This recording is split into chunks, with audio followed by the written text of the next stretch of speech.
depois da nossa cobrança, da sua cobrança, torcedor, ontem, pela informação que nós tivemos, Admar Lopes já se movimenta, já começa a se mexer junto com o departamento de futebol, scouts, junto com a diretoria para contratar reforços.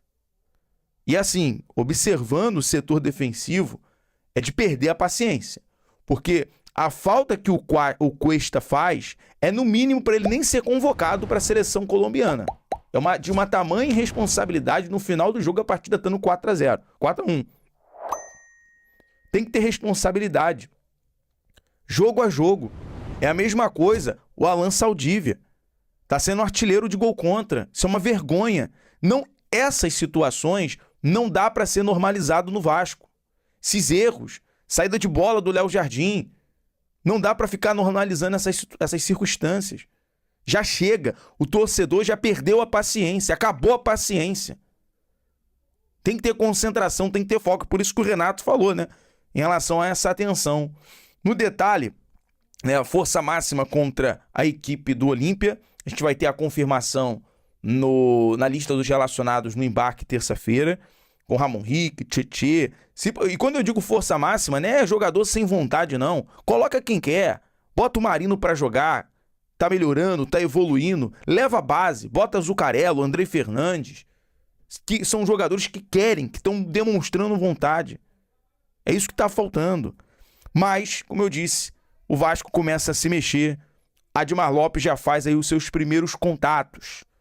Junto a empresário, a jogador, zagueiro, volante, atacante.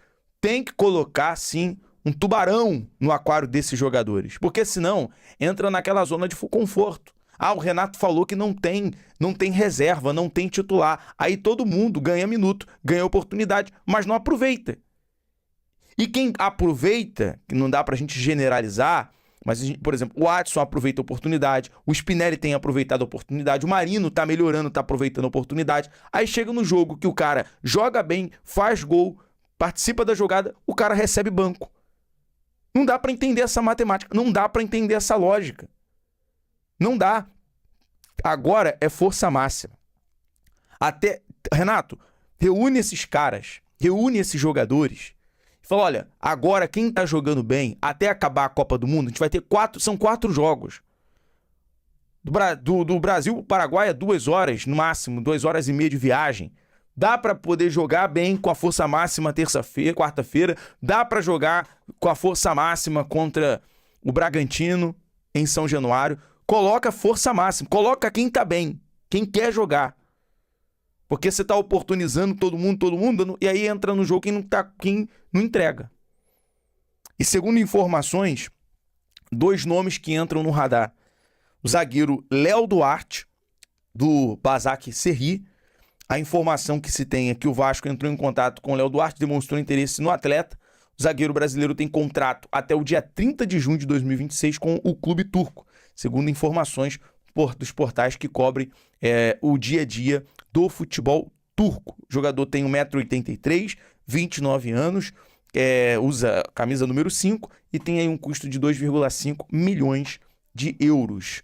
Bom, observando aqui alguns detalhes em relação ao Léo Duarte, não é dentro das características que o Vasco precisa nesse momento. O Vasco precisa de um jogador que chega para ser titular. Quero saber muito a sua opinião em relação a isso, sobre o Léo Duarte, zagueiro do Basak Serri, que é um jogador aí sondado, né? Uma demonstração de interesse em relação ao zagueiro do Basak Serri, mas não há nenhum acordo até o momento, apenas uma busca por informação, um contato. Mas o fato é que o Vasco tem se mexido. O Admar tem feito os contatos. O Vasco precisa ser cirúrgico, ser certeiro nessa janela de transferência. Outro nome já foi falado aqui recentemente, Nelson de Ossa, jogador colombiano, tem ali também sido monitorado pelo West Ham. O jogador atua no Betis da Espanha e foi uma informação que surgiu também nos jornais, nos principais veículos da Espanha sobre esse interesse. A gente está de olho no mercado da bola para trazer mais informações para você. Eu trago para vocês aqui de forma exclusiva. E outra, 90% das ações da Vasco SAF é o desejo de Marcos Lamáquia. Ele não vai abrir mão disso e muita gente está falando o seguinte: olha, o Lamáquia, ele quer 90%, não pode. Tem que ser 70%, igual era com a 777. O Vasco tem que ter mais controle. E é exatamente isso que Marcos Lamáquia não quer.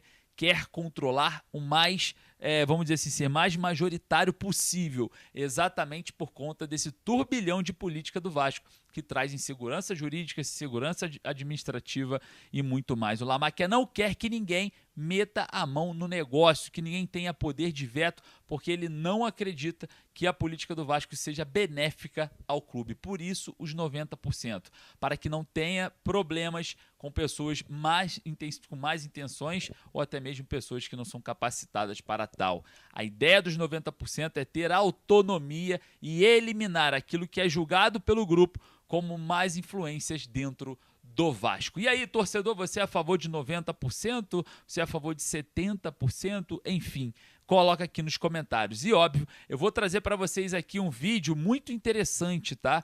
De um levantamento financeiro do Vasco agora, referente a 2024, e como que os gastos hoje são muito altos referente lá ao ano no qual o Vasco estava pior financeiramente. Então, a situação, ao invés de melhorar, de cortar gastos, os gastos hoje do Vasco são muito maiores do que 2024. E dentro de uma recuperação judicial, existem coisas aí que estão sendo difíceis de entender.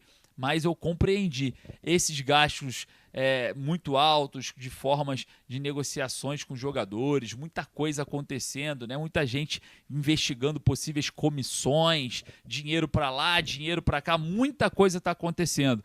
E, óbvio, eu vou trazer esse vídeo que exemplifica, explica, detalha muito bem como que esses custos de 2024 para cá só aumentaram. E a informação que eu tenho que o Vasco deve pedir mais um empréstimo de Deep Finance com a Crefisa, porque já torrou tudo que tinha que torrar do Ryan, e a gente vai estar falando muito sobre isso futuramente. 90%. A situação está completamente em turbilhão no Vasco, está inflamada. Está literalmente implodindo. São muitas pessoas contrárias à venda, muitas contrárias a 90%, mas o grupo do Lamáquia não vai abrir mão para não deixar espaço para pessoas que é considerada pelo grupo maléficas ao Vasco. Inclusive em reuniões, eles pedem para não ter presença de algumas pessoas. Tá? Olha, a situação está cada vez mais quente e eu vou trazer para vocês tudo, beleza? Olha só, vamos falar um pouco sobre futebol. O Admar Lopes não quer nem saber. Ele não quer esperar. Vamos falar muito sobre negociações. O Vasco já ligou, a ligação foi feita para o zagueiro Léo Duarte. Exatamente, o jogador está em final de contrato, no mês que vem está livre no mercado. O atleta atua hoje pelo Başakşehir, lá da Turquia, e não existe negociação de renovação contratual.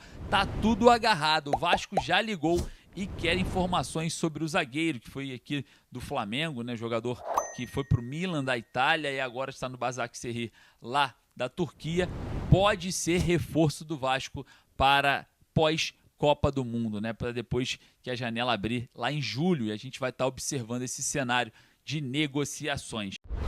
O Vasco já começou a se mexer nos bastidores e, olha, parece que o nome da vez pode surpreender muita gente. O meia Nelson de Ossa entrou no radar Cruz Maltino e já está dando o que falar entre os torcedores. O jogador, que também foi ligado ao Clube de Regatas do Flamengo, vive uma situação complicada na Espanha e estaria insatisfeito no Real Betis. E aí fica a pergunta: será que o Vasco finalmente vai abrir o bolso para trazer um reforço de peso? Porque barato ele não vai sair, não. O Betis investiu pesado no colombiano e o valor assusta qualquer diretoria brasileira. Mas convenhamos, depois da atuação desastrosa contra o Sport Clube Internacional, o torcedor já está pedindo socorro e reforços urgentes. E o mais curioso é que o técnico Renato Gaúcho praticamente jogou a responsabilidade nas mãos da diretoria. Em várias entrevistas, ele deixou claro que o elenco ainda está longe do ideal e que sem contratações fica quase impossível sonhar alto na temporada. Só que aí vem a dúvida que não quer calar. Será que o Vasco realmente tem dinheiro para entrar nessa disputa? Porque além do clube carioca, gigantes da Europa seguem monitorando o De Ossa de perto. E o torcedor já fica naquela mistura de esperança com medo de criar expectativa à toa. Mas uma coisa é certa, a pressão aumentou demais em São Januário, e se os reforços não chegarem logo, a cobrança vai explodir ainda mais nas próximas rodadas.